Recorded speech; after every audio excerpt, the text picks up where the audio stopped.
And thanks to everybody who's making time this afternoon to come and hear a little bit about the music department. As Ryan said, sort of kindly, because I'm an old guy and he's a young guy. He has been here a long time, but I've been here a really long time. I'm about to make 30 years as a very proud faculty member at Stony Brook University. And just a little bit about my background. I'm a composer, uh, and um, I have been here, as I said, for quite a long time. And the last 20 years as the chair of the Department of Music over the last 9 years. And for the previous 3 years, I was the graduate program director. And then for the previous 8 years, I was the undergraduate studies director. So I'm happy to be able to talk to you today, especially given my relationship with the undergraduate program over many years. Um, I have a couple of things I'd like to do today. I did prepare a PowerPoint presentation and just struggled for the last hour trying to make sure it worked, and it looks like it does work. We'll find out in a moment. And that's a kind of formal presentation for which, if you don't like formality, I apologize. But it does go through the department and what we have to offer and who the performance faculty are and other faculty as well. I've gotten to the age, as I sort of alluded to before, like a grandparent bragging about the grandchildren. I'm immensely proud of this department, and as you'll see in a moment, there's quite a lot about the department to be proud of, and we hope it'll be an opportunity for you to get an idea in 15 minutes of the robust kinds of programs that we offer and the excellent faculty and students that we have here. Um, One other thing I'll mention is that I think in various places this was billed as something for music majors.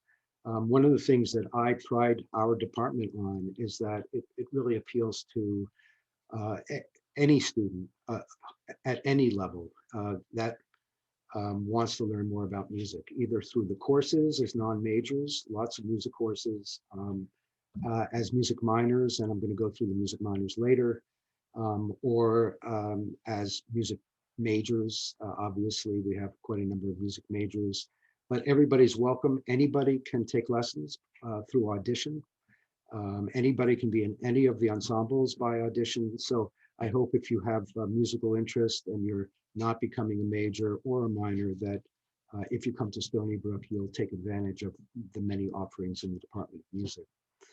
Um, so I think I will see if I can get this screen sharing to work. Uh, and let's see if this does it. Um, if successful, you should be seeing something that says Department of Music, and I'm Yep. going to ask, okay, Ryan says yes. So as I said, I'm just going to start this. It is a canned presentation. That means I've recorded it before. And when I'm done, or toward the end, before the last several slides, I'm going to come back on and talk through some of the other things that I wanted to discuss with you. And then we'll be happy to take any questions you'd like to ask. So I think, let's see if this works. Throughout its history, the Department of Music at Stony Brook has aspired to maintain a balance and strive for excellence among three branches essential to music: its creation, as represented by composers, its performance, as practiced by artists, and its understanding, as pursued by scholars in music history, theory, and ethnomusicology. All of these branches are well represented on our faculty, held in equilibrium by the hiring practices of the last half century. In addition to maintaining strengths in all three areas, it has been the goal of the department since its inception to create a healthy interaction among these areas of study. The department is truly interdisciplinary, with a dedication to all periods of music and with special emphasis on music of our time. The department offers 9 degrees: the Bachelor of Arts in Music, and master's and doctoral degrees in music history theory, ethnomusicology, composition, and performance. We have 49 faculty, 24 full-time and 25 part-time, as well as 6.5 staff lines. We currently have 235 undergraduate majors and graduate students on the rolls, with an additional 74 music minors. Our composition faculty compose in a wide range of musical styles, from tonal music to the furthest reaches of the avant-garde. We teach music theory, musicianship, music composition, music analysis, and music technology. We're 6 composers on the faculty who average 56 pieces per composer for a wide range of mediums, from solo piano to symphony orchestras, and from musical miniatures to hours-long opera. The music of our composition faculty has been performed in over 450 venues nationally and internationally, including Carnegie Hall, Lincoln Center, the Smithsonian Institution, the Amsterdam Concertgebouw in the Netherlands, the Leipzig Gewandhaus in Germany, the Pompidou Center in France, and the Galanyu Music Hall in China, among many, many others. Our music has been performed by 120 ensembles and 135 individuals, and our composers have won over 70 national and international awards and prizes, including awards from the American Academy of Arts and Letters, the National Endowment for the Arts, 2 recent Guggenheims, awards from the Ditson Fund, Fulbright grants, and a Rome Prize. Composition faculty have been accepted at over 20 juried residencies, including Tanglewood, the MacDowell Colony, Yaddo, Bellagio, to name just a few, and we also sit on 30 advisory councils and societies, including the American Composers Alliance, BMI Awards, the New York State Council on the Arts, the League ISCM, the Society of Electroacoustic Music, among others. We do write books and articles, but we are primarily composers of music. We average over 10 professional recordings per faculty, 4th in the group of institutions with which we compared ourselves in our self-study, behind only the University of Michigan, the University of Missouri, Kansas City, and the University of Texas at Austin, and ahead of Indiana University, Maryland, Rutgers, Cincinnati, Northwestern, and the University of Illinois.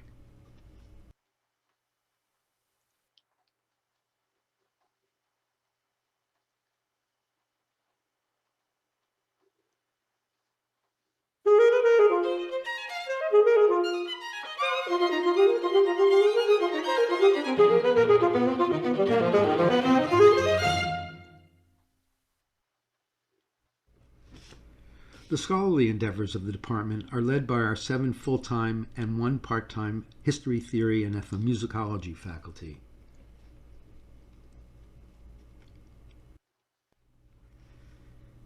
On the artistic side, we have an illustrious performance faculty, one of the best in the country. Every classical instrument is represented, including strings, winds and brass,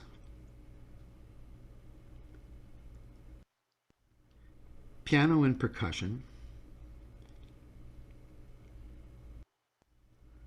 harpsichord and harp,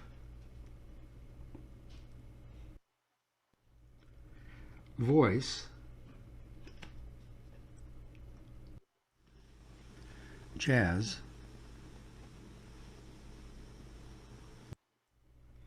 and we have 8 ensemble directors.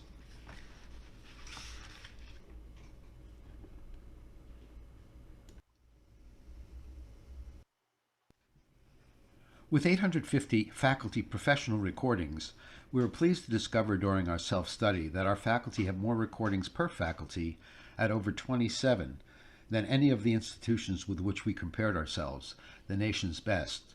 These included the Juilliard School, Yale University, the University of Southern California, Rice, the New England Conservatory, Peabody Conservatory, Eastman School of Music, Indiana University.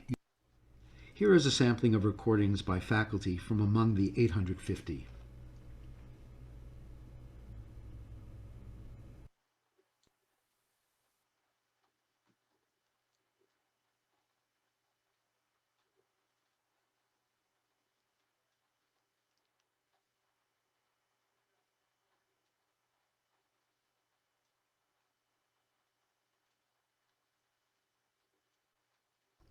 Consistent with our mission on behalf of music of the 20th and 21st centuries, Our faculty have commissioned almost 300 pieces by many of the leading composers of our time. These include Elliott Carter, William Bolcom, Gunther Schuller, Thomas Addis, Joan Tower, William Schumann, Andre Previn, Ellen Taft-Zwillich, Charles Wernin, Lucas Foss, and Betsy Jolis, among many, many more.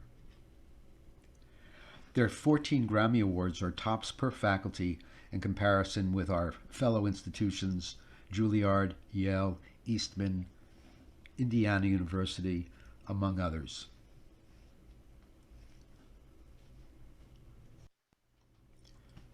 Our faculty perform in leading ensembles like the Emerson String Quartet and the Aulos Ensemble. Several of our performance faculty, past and present, perform with the Orpheus Chamber Orchestra. Trumpeter Kevin Cobb and trombonist Michael Powell are members of the American Brass Quintet. 3 of our faculty and 1 of our alums comprise Windscape. 4 of the 5 members of the New York Wind Quintet are faculty or former faculty of the music department. Our faculty perform with the Orchestra of St. Luke's and in the New York Philharmonic Orchestra. Such faculty attract excellent students, but we also encourage music making among the larger community. Our 9 standing ensembles and over a dozen more chamber music ensembles provide an opportunity for musicians at every level, from hobbyist non-majors and community members to students at the highest level, to perform music from all periods and in many genres. With over 300 concerts, master classes, colloquia, lecture recitals, and lectures per year, the department serves university and Long Island community audiences that number well over 10,000 annually.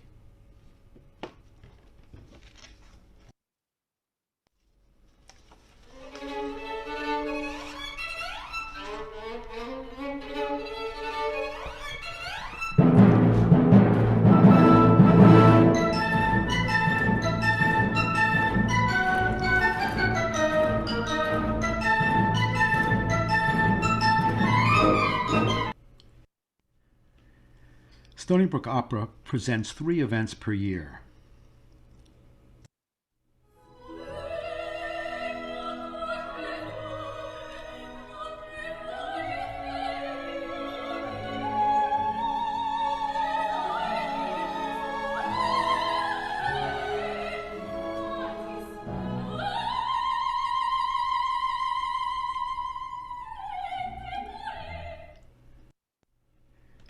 Founded in 2017, the Volta African Drum Ensemble attracts undergraduates from all corners of the campus, as well as graduate students in the percussion program in music.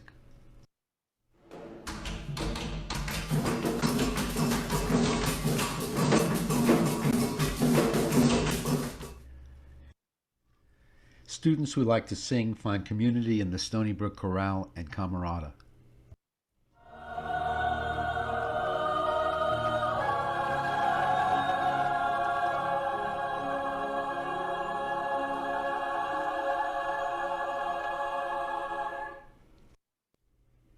Our chamber music ensembles perform music from the Baroque period to the present day.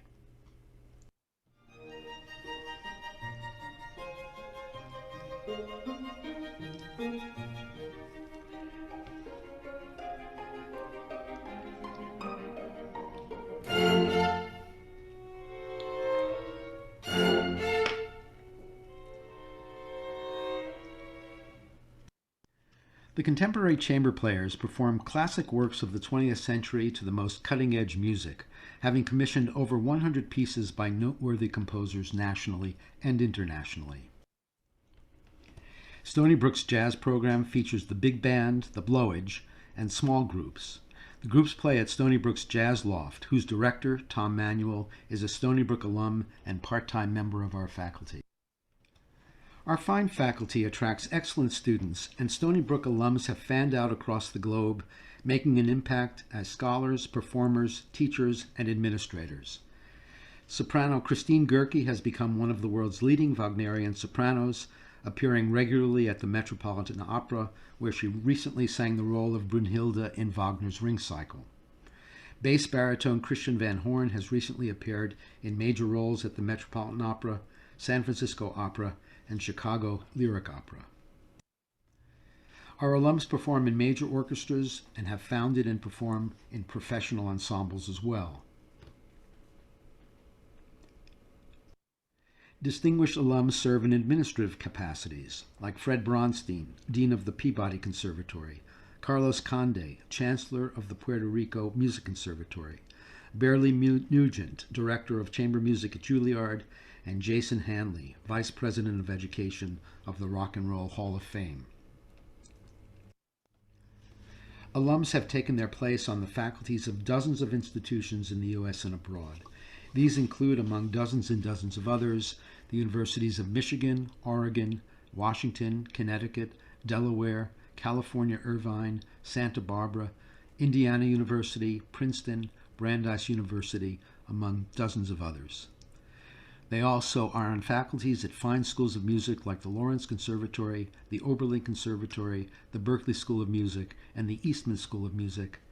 And they've taken their place abroad at the American University in Cairo, the Lebanese American University, in Canada at Dalhousie, McGill, and Wilfrid Laurier, at the Hong Kong University of Science and Technology, in Korea at Seoul National University, Kumin and Ulsan University, among many, many others.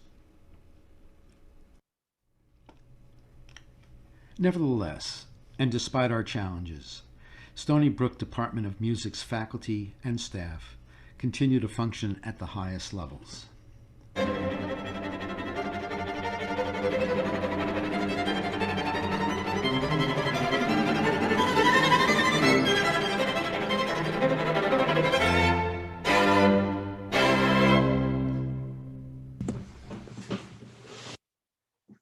And that was the Emerson String Quartet in residence here at Stony Brook, and two of the faculty also teach private lessons.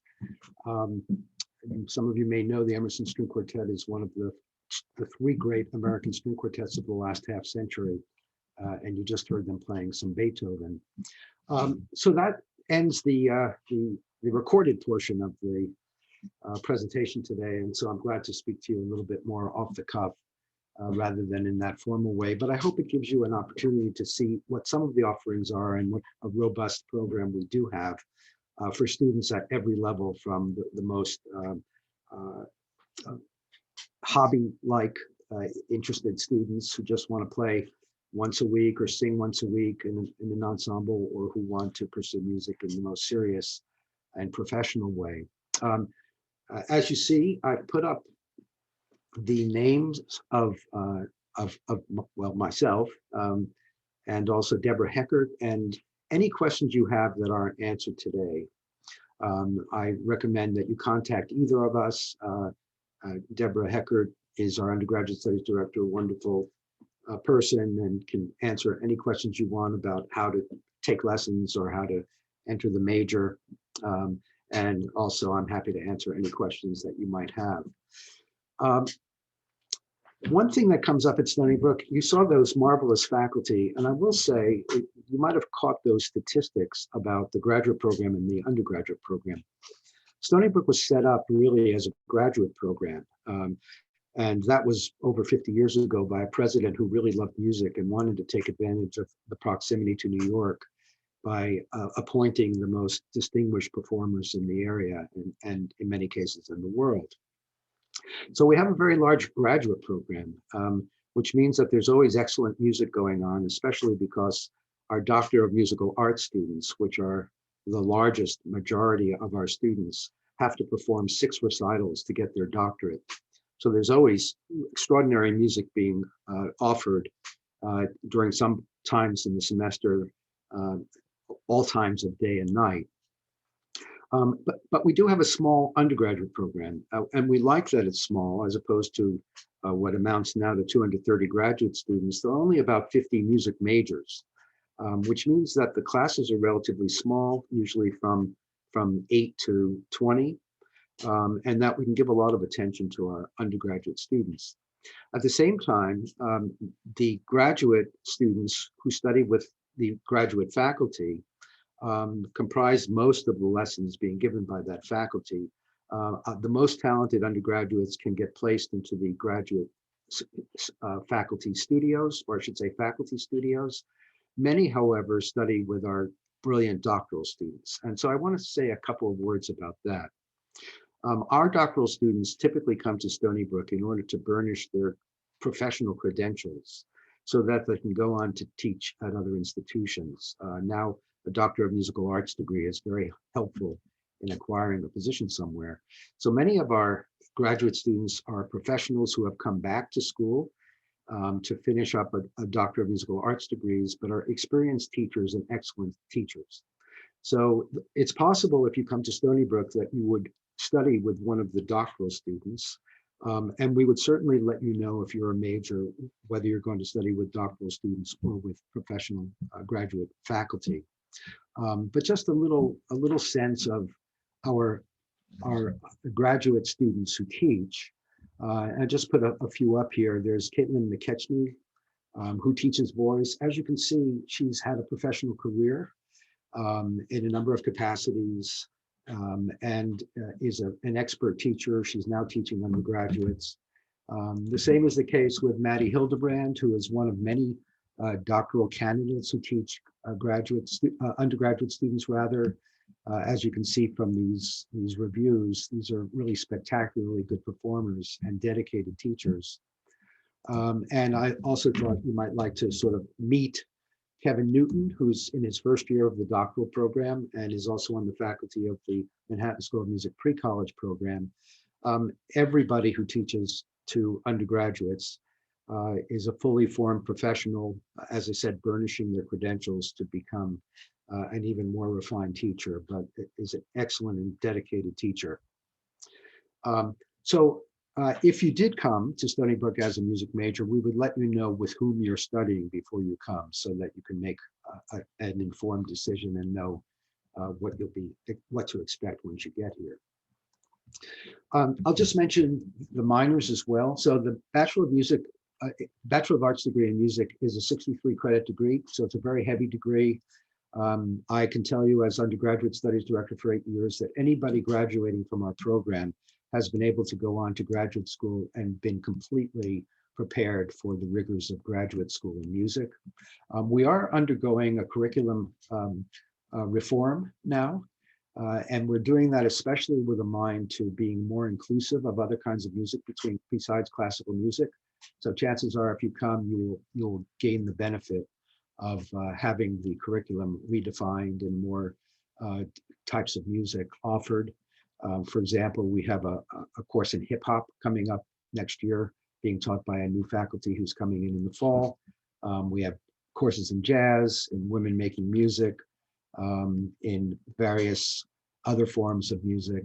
So we like to think that we are an eclectic program that offers music courses in a variety of subjects and a variety of different kinds of music. If you're not interested in the major, however, you can minor. And we have 4 different minors that would be possible for you. One is a general track, which requires you to be in an ensemble for a few semesters, as well as take some music theory, music history.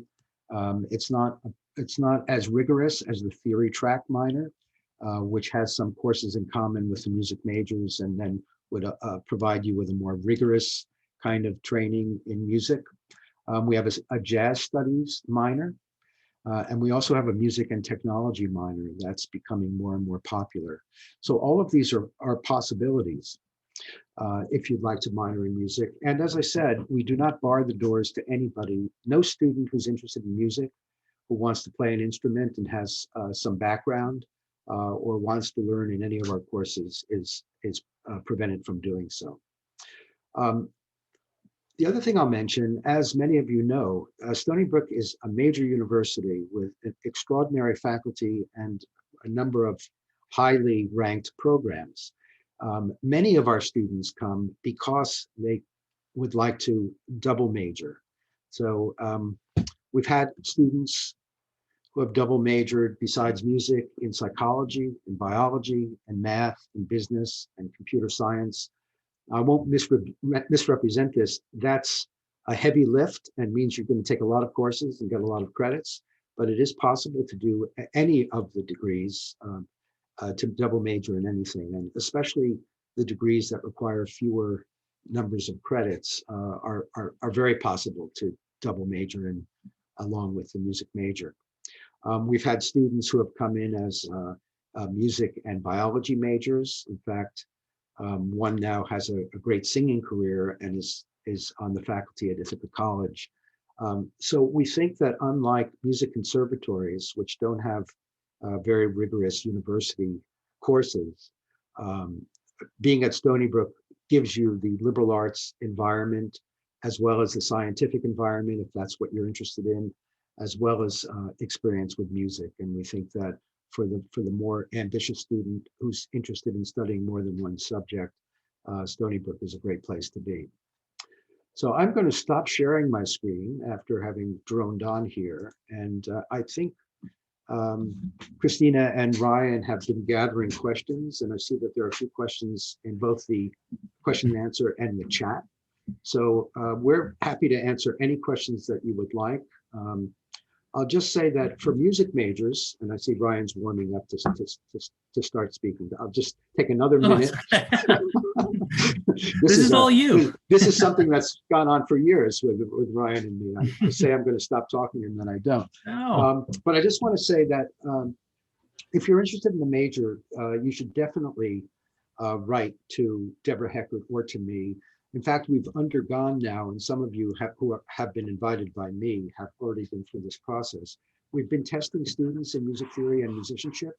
We've also been auditioning students, and the deadline for doing that was quite a while ago. However, if you're just seeing this for the first time and are interested in the major, we will, as is typical of the department, accommodate you by setting up auditions and by doing a little testing to see what kind of background you do have.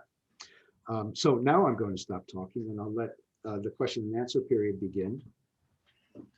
So Perry, these questions are all music related. So I'm gonna repeat the question to you, and then you can answer them. Okay. How often can you audition for a specific ensemble? Is it a once a year thing, or can you audition again that same year if you don't get in? You can audition at the beginning of every semester. So we have on the undergraduate, I'll just say you can play in any ensemble that you qualify for by audition. So the orchestra that you heard was actually a mixed orchestra of mostly graduate students, but also undergraduate students. But we do have an undergraduate orchestra. We have 2 choral groups. We have jazz ensembles, both combos and a big band called the Blowage. We have the African drum ensemble, as you saw. We have opera. You can audition at the beginning of any semester. If you get in, then you don't ever have to audition again. If you don't, then you have an opportunity to audition in any semester that you're interested in performing. The next question was, what do the auditions consist of? So for the most part, auditions consist of playing 2 movements or 2 pieces. They usually last about 10 or 15 minutes. And what we usually ask is that you choose whatever kind of music you like, either classical, light classical, or jazz. If you play some other kind of music, we'll certainly listen to that and see whether we have the ability to teach you. And what we ask for is 2 movements or 2 pieces, one of which should be something of a fast nature that will show your facility or technical skills on an instrument or voice, as well as something slow so we can hear how you play more lyrical melodic music. So those are the two styles or 2 kinds of things that we like to listen for. But whatever you propose, we're happy to listen to. So I would aim for 2 pieces or movements in different tempos with different characters. But if you have another idea, that's fine. Where the voice auditions are concerned, we ask for 2 pieces, 2 songs, one in English and one in another language. And for jazz, we ask for a couple of jazz tunes that you can play to show what you can do on the instrument. If chosen into the symphony orchestra or other orchestras, what is the required time commitment? So if it's the undergraduate orchestra, which is called the university orchestra, which also involves lots of students who are not music majors, and even some students out in the community, including some very talented high school students. The commitment is about 3 hours a week. So rehearsals for orchestra are on Tuesday nights from about 6:30 to 9:15. If you wind up getting in the Stony Brook Symphony Orchestra, that's more like a professional orchestra, which has 5 weeks of rehearsal a year only. And those are pretty rigorous and intense rehearsals. We have professional composers come in, usually as guest conductors, two or three, usually 3 or 5, and 2 faculty conductors. And what they do is they start rehearsing for a Saturday night concert on the Monday before the concert. And they rehearse every day for about 2.5 hours until the concert on Saturday night. I'm a violin and viola player who wants to learn the cello in college. Mhm. Is this possible at Stony Brook? Okay, yes, it's possible. It really depends. Well, let me be entirely upfront. If you don't play at all, we don't offer lessons. However, what we have often done for students who want to play an additional instrument or who don't play any instrument is advise them to take private lessons for a semester or two until they get some kind of facility, at which point we then often admit them to study with one of our teachers. There was a 2 other parts to that question. Are there opportunities to perform community service with our instruments? No, that's a very good question and very interesting question. And I think people these days, and it may be from even before COVID days, are really trying to figure out how to be useful. And so we have had students who play in the schools, students who play in Stony Brook Hospital. Those of you who don't know, Stony Brook has a very fine hospital attached to it. It's just on the other side of Nichols Road, the east side of campus. And more, we have something called the Children's Petting Zoo, Instrument Petting Zoo, where our students play for children and show them the instruments. So yes, there are opportunities for community service, and I think that we're going to find that there are more as time goes on. So I'll also say we're very open to student initiatives. For example, we had a student a few years ago, graduate student who came from Indiana University, and she had started a music for autism group. And she brought that here, by which I mean she organized graduate students to perform for people with autism, and they came to campus, and it was really a wonderful thing because, as one of the parents said to me, it's not so easy for autistic children or people to really feel welcome at concerts in which everybody's supposed to be absolutely quiet and applaud only between the numbers. So we have a music for autism series here, which we also encourage students to participate in by playing, and those usually involve showing instruments, and students often play along. Children who come often play along with us. So yes, there are opportunities here, and a lot of opportunity as well for students who are proactive to involve themselves and to even start organizations that help in matters like this. The next question is, are the lessons free of charge after audition, or is there like some kind of fee for that? They used to be free, and then they weren't anymore. So now lessons are $11 a lesson, basically. There's a fee attached. It's $165, and you get 14 lessons for that. And we think, given that the standard fee for lessons is about $75, and somebody who was going to be teaching one of our students as an adjunct wanted $100 a lesson, and we've hired others for much more. We think $11 a lesson is a bargain. A good question, and you should ask about all the hidden fees. That was a good one. I didn't even know that too. All the years I've been here, I wasn't sure either. Actually, they've all been great questions, and I appreciate them. Yeah, I especially appreciate the fact that sometimes I actually know the answer, so that's helpful too. The next question was, what all major ensembles are available to clarinet players? So the university orchestra has a few slots for clarinet players, but the university wind ensemble has a bunch of clarinet players. So that's certainly available to students. You could play saxophone also. You could play saxophone and clarinet in the big band, which is led by a fellow named Ray Anderson. He was, for those of you who know what Downbeat magazine is, a very famous jazz magazine. Ray was 5 times the Critics' Choice Trombonist of the Year. That's worldwide for his spectacular jazz playing. And he leads that ensemble along with Tom Manuel, whom anybody from around this area knows is the director of the Jazz Loft in Stony Brook, which started up a few years ago. So there's that ensemble too. We have undergraduate chamber music. And as many of you will know, chamber music is music for small ensembles, duos, trios, quartets, up to probably 6 or 7 instrumentalists. So you could play in those kinds of ensembles as well. So a lot of opportunity. Also, let me mention, we're very proud of the Stony Brook Marching Band. And I was one of 3 people who had the privilege of starting that about, what was it, 9 or 10 years ago. When we started with the marching band at band camp that first night, we had 17 students, and the band has grown to about 200 now, including the flag corps, and they're really terrific. So there's also, and I believe we're the only marching band on Long Island, a collegiate marching band on Long Island. So if you like band, and the band's a great community, not that the other ensembles aren't, but the band members get to come to campus before everybody else, and they do this week band camp before classes start, which means they get a leg up on registration and other things. So the band's the way to go. Great.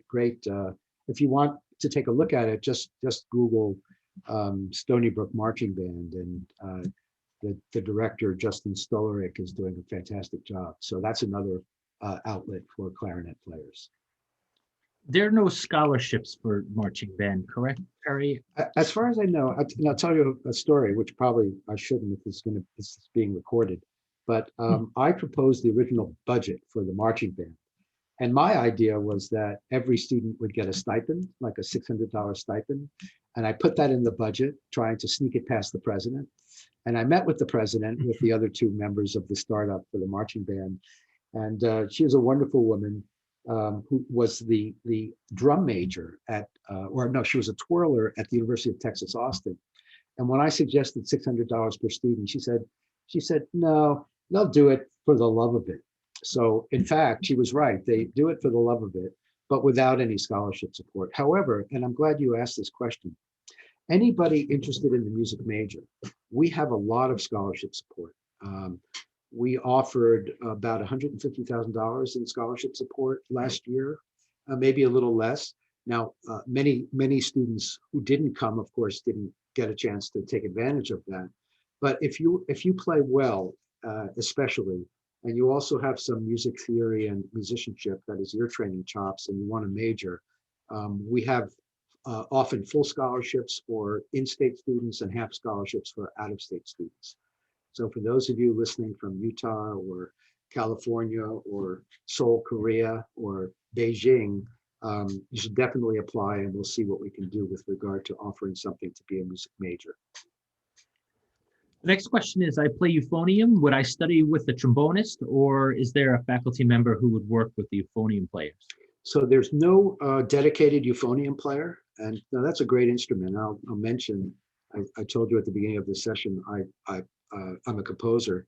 I've written 2 pieces for the West Point Band. One is a saxophone quartet concerto, so 4 saxophonists in the band, and then one is for soprano and the band, which tells the story of the ill-fated Robert Falcon Scott expedition to the South Pole. And I loved writing for euphonium. It's a beautiful, mellow, velvety instrument. We don't have a dedicated euphonium teacher, but we do have a great trombone teacher. I mentioned him in the presentation. His name is Michael Powell. He's a member of one of the leading brass quintets in the world, the American Brass Quintet. And even if you didn't study with him, which if you're a major, it's possible that you would. But if not, the students he draws are all on the great professional level and are in the doctoral program. So you would study with a trombone player. And, I don't know, maybe this student can write back in the chat or question and answer. I don't know that a lot of schools have dedicated euphonium teachers, but whether they do or don't, we don't. How are you dealing with COVID restrictions when it comes to wind instruments? That's a great question too, and a very timely one. And I was going to start today by saying one of the silver linings in what has otherwise been a terrible tragedy for so many people and created great hardships has been the opportunity for us to basically continue our education at home. And I felt that especially today because it's pouring here in where I am in Selden, about 7 miles from campus. We have been shut down basically over the course of this year. We have not been having classes in person, and I'll take either the credit for that or the blame as the chairman of the music department. We decided it was more important to make sure that everybody lived through this pandemic and came back on the other side of it than chancing being in rehearsals with the even greater risk of wind instruments with or choruses, which are also a challenge with the possible contagion spreading. So we haven't had any in-person rehearsals. We've started some now with string players who are very far apart on a big stage and masked. Now we fully expect, and I think this depends on the rollout of the vaccine, which I think is picking up steam, and I'm very hopeful with this administration that there's a real dedication to making sure that the vaccines get out there, that in the fall we'll be back and we'll be playing together and singing together with proper precautions, but I believe that we are going to be able to continue as we have in the past and resume normal activities. Are there open rehearsal rooms for students who want to practice their own music on their own time? Every music major has a room that they are assigned and that they share with usually 2 other students. And the students just decide when they can make it and they create a schedule for themselves. Non-majors have 2 practice rooms that are available to them, and they sign up for them, and there's a time that they can go and practice their instrument or singing. I'll also mention that there's a very nice facility on campus. It's called the Tabler Center for the Arts. And that's in one of the quads. It's a really beautiful building. I know because in 2003, when I was the first director of the College of Arts, Culture, and Humanities, I put equipment in there. And there are 3 practice rooms with really good Yamaha pianos that I don't think are in use, in great use. So students can go there and practice. There's also a black box theater there, and there's a little art gallery. So that's another place. And some of the residence halls have facilities too, practice room facilities. So I won't say that they're greatly abundant on campus. We do have 83 practice rooms.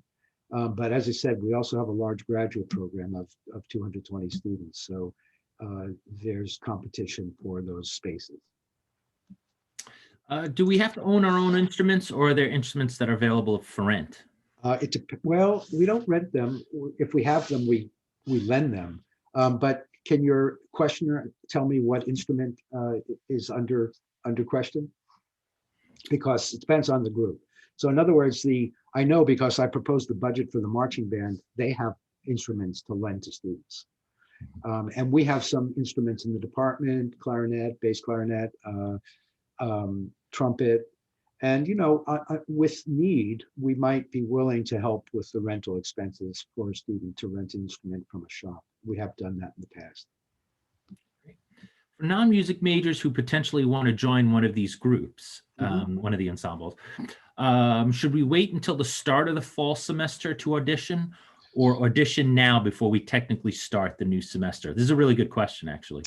Well, we're pretty open. I mean, I'll say typically students come to campus and then usually depends on the ensemble, but by the 2nd, 3rd, 4th day, they've auditioned.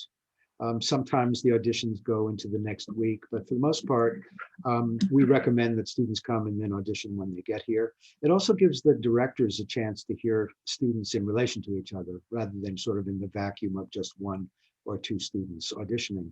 However, if you've got a really strong urge, say you want to know whether you're going to get into an ensemble, and even if the decision on where you go to school is contingent on whether you have opportunities to continue playing music or singing music, by all means, contact either Deborah or me, and we'll be happy to set up some kind of connection with the directors to pre-audition you, to give you a chance to know whether you'd be admitted into the ensemble. You know, I will say we're not Juilliard in that, well, I think on the graduate level, we're very competitive with Juilliard. But on the undergraduate level, we really want to create opportunities for anybody who plays or sings at any kind of reasonable level to perform. So we're not in the business of keeping students out. We're in the business of admitting students in. And the members of the, say, University Orchestra or the wind ensemble range from music majors to students who are in biology who just want to keep playing their instrument because they played in high school and they miss it. And we don't want you to miss music. This is a very egalitarian kind of department where anybody's welcome. And, you know, to go further, the fact is, if we were to depend on only the 50 music majors to supply the musicians for all the ensembles, we wouldn't have very robust ensembles. So we need you in biology and chemistry and sociology and linguistics to come and play or sing in our ensembles. Mm-hmm. This is a good one. How rigorous is the music minor theory track? Will it greatly affect an already busy schedule? So if the students, you know, I think it will. To be absolutely honest, the theory track means that you would take 3 semesters of music theory with the music majors, and those are pretty rigorous classes, I'd say, having taught them myself some years ago. Also, we require 3 semesters of musicianship, and that is the ability to write what you hear and sing what you see. You know, if you're concerned about it and you want to make sure you have ample time for another for the major that you're taking, I would come and start the the theory track minor. And if you say after a while, you know, this is more time and more investment than I really have, you can always credit that course toward the general track minor and do the general track minor. The general track minor is really, I think, for anybody with a musical background, very manageable and won't require that you put the kind of energy into it that you would if you were a music major or a theory track minor. Okay.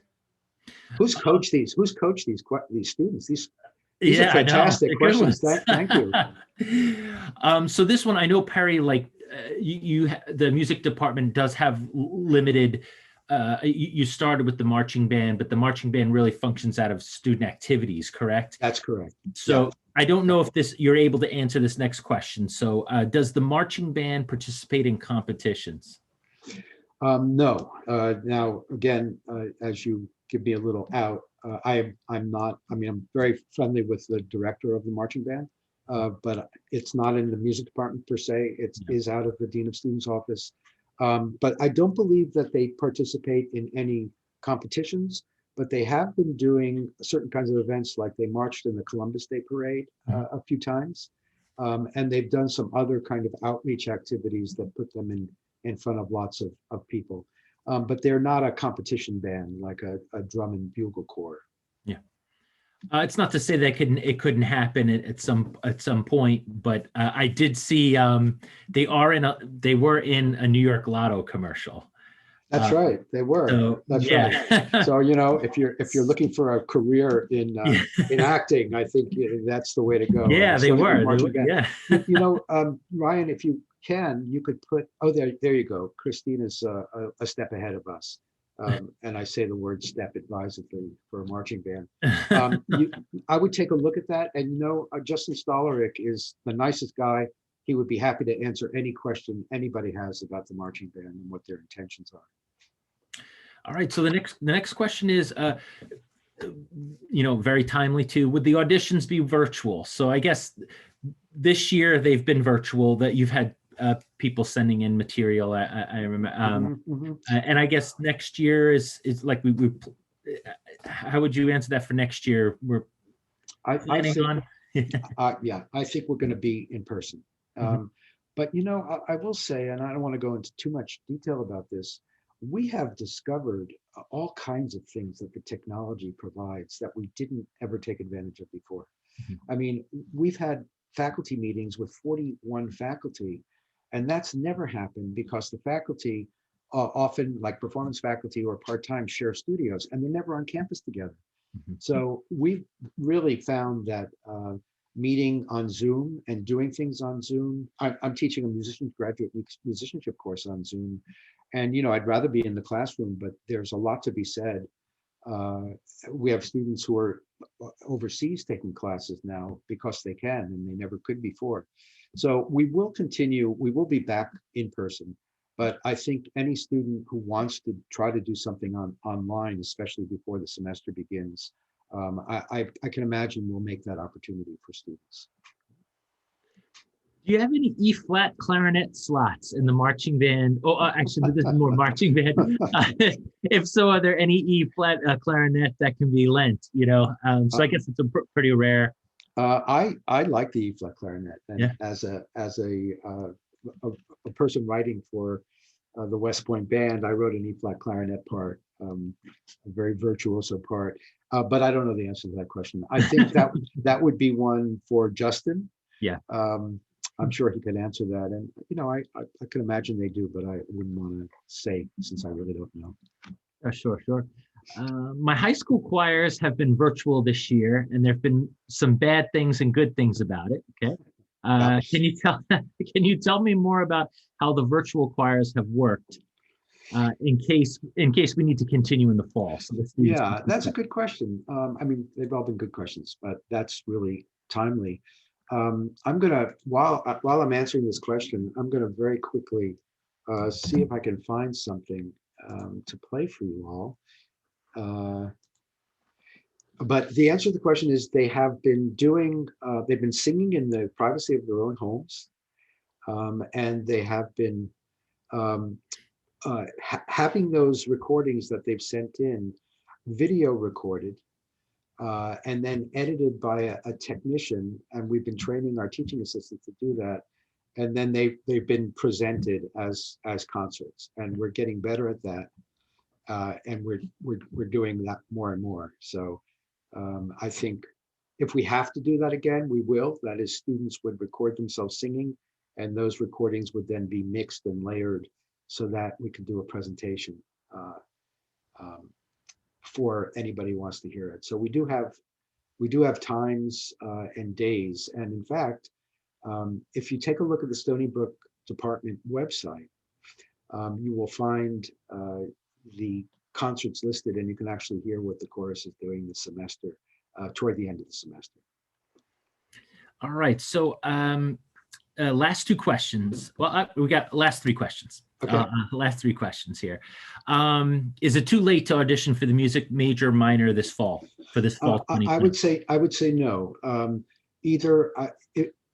Ryan, do you have? Do they have access to your Absolutely. information? Okay. Yeah. If you write to, we will make it possible for you to audition still, and we may even be giving the test again under the circumstances.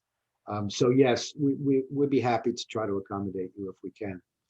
Can I share something quickly, given that previous question? Absolutely. Okay, Yeah. I'm going to just see if this works. So this is the Stony Brook Symphony Orchestra, and you can see what we did with regard to doing Zoom things and producing videos. So this is an arrangement of Christmas music by Samuel Coleridge Taylor.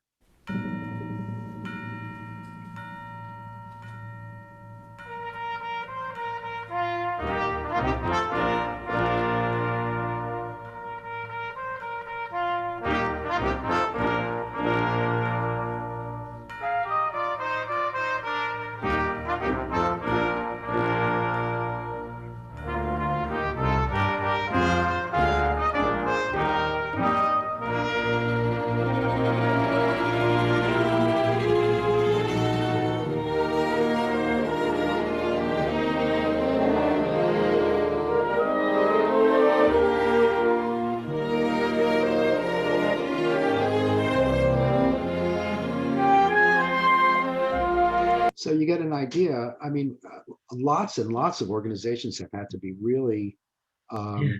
um, inventive. And, there you see 60 people in their own houses or apartments, with their reindeer antlers on, playing bassoons and clarinets and stringed instruments and creating music while we're not able to be together. It's been a really remarkable um, time in our lives. And I'll also say, just as another comment about the music department, as I said, I've been there for 29 years, and I can't imagine having been at any place where my colleagues are harder working or friendlier. The students are supportive of each other. It's really an amazingly warm place. And if you come, we'll take care of you, whether you're a music major or a minor or just want to come and take lessons. It's a very open-hearted and generous spirited place. So, so I'm learning more and more about different instruments here. Perry, is the contrabass clarinet utilized in any ensembles? Um, yes, when necessary, we have a contrabass clarinet. Actually, I'm not sure we have one. I think can't we just bought a contrabassoon because the one that we had that was the department's was on its last legs. We have used contra bass clarinet. If you have it, come to Stony Brook. If you have one, come to Stony Brook. But yes, if it's needed in an orchestral piece, then we have had it performed by one of the students. So I think the answer is yes. Great. Now we're getting into really esoteric questions. How about calliopes and sarrusophones? I know we're toward the end of the meeting, right? So the last question, how many ensembles are you allowed to join? Is it only limited to one, or is there a maximum? Also, are there any French horns available to loan? So we'll go with how many ensembles are you allowed to join first? Well, you can be in as many ensembles or as many or take as many lessons in as many instruments or voice as you like, as long as you can manage your schedule and not fail your other classes. So, as far as French horn, I don't think we have a French horn, but again, sometimes our faculty lend instruments. So I would say either write us and ask us what's available, and we'll see what we can scare up for you if you wind up coming. Okay, there's one more question here because it's a good one, and the student was wondering if any of the majors minors collaborate often, like music and visual arts, or any of the other departments, maybe in the College of Arts and Sciences, that you collaborate with or outside. We've collaborated a lot with theater, and our students have written music or played in ensembles. There are clubs too. So I saw a production of Spamalot last year, maybe it was the year before, and it was a group of students in the music department who put it on with some members of the theater department. So yes, there are opportunities. I think the more proactive a student is in forming an ensemble or in reaching across to other departments, like the student who wanted to do music for autism, she wound up partnering with the Department of Psychology, which has a big autism study unit. And so I think almost anything's possible. You bring your energy and there will be opportunities for you. Great. Well, that's it for the questions. I see two there, question and answer two, it says. Let's see here. I just closed the thing. Oh, and there's two more here. Okay. So last one here is I'm supposed to be getting jaw surgery in a few months. Yeah. If I audition and I was accepted and have issues afterwards, would I be able to work with a teacher or would I be kicked out? Oh, first of all, let me sympathize with that. I'll tell you, I had a terrible night. So grandfatherly braggadocio about the department, and then I'm going to tell you about my operations. A few years ago, I wasn't feeling well, but I didn't do anything about it. And then I went to school and my appendix burst. Fortunately, I was in my office, and the assistant to the chair took one look at me, and this is the advantage to having a hospital across the road. She took me to the hospital, and I had my appendix out that night. So anyway, I sympathize with any kind of surgery, and I know how uncomfortable that is. Um, if we are always open to students in any circumstance who, for whatever legitimate reasons, whether they're psychological or physical, can't do what they're supposed to do. So no, you will not be kicked out. We'll work with you if you need to take an incomplete in an ensemble.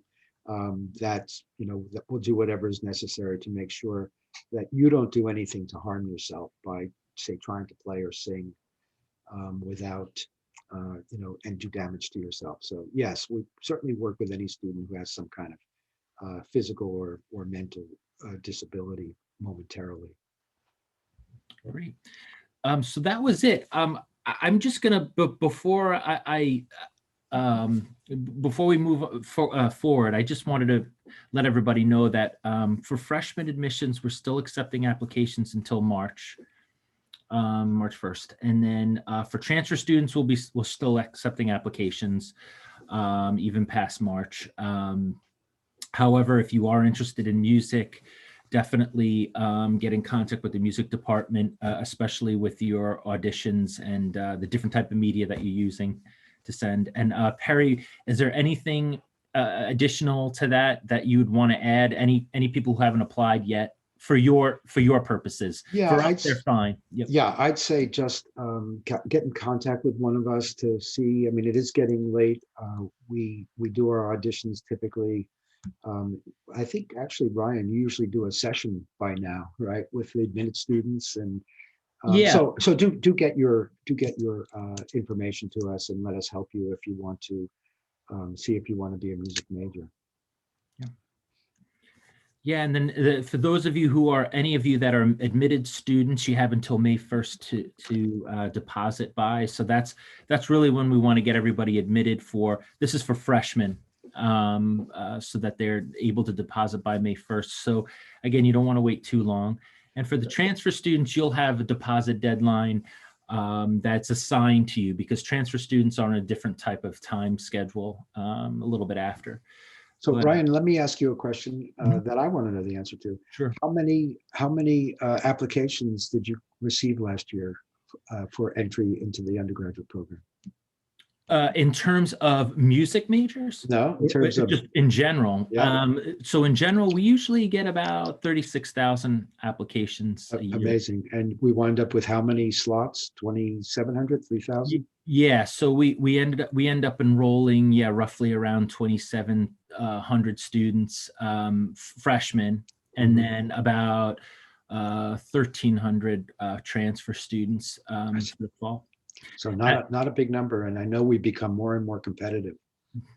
Yeah, and we were up applications this year. So Really?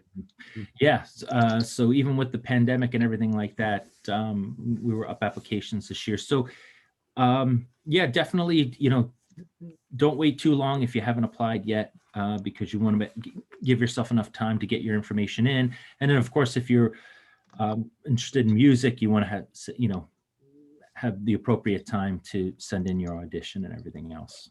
Right. Good. Well, I hope I'll see some of you in person next in the fall. I guess I should say this coming fall. And as I said, this is a remarkable place, whether you want to major in music or be in another department and do music. In 29 years, I've seen this institution grow and become. They're about to turn the lights out on me. That's when you know you've talked too much. That's the equivalent of the old hook. So anyway, I think this is a wonderful place. I recommend it highly for whatever area you want to go into. And I know you'll find a welcoming, open-armed place in the music department if you decide you'd like to do some music. Thank you all for joining us today. Thank you, everyone. Take care. Good luck.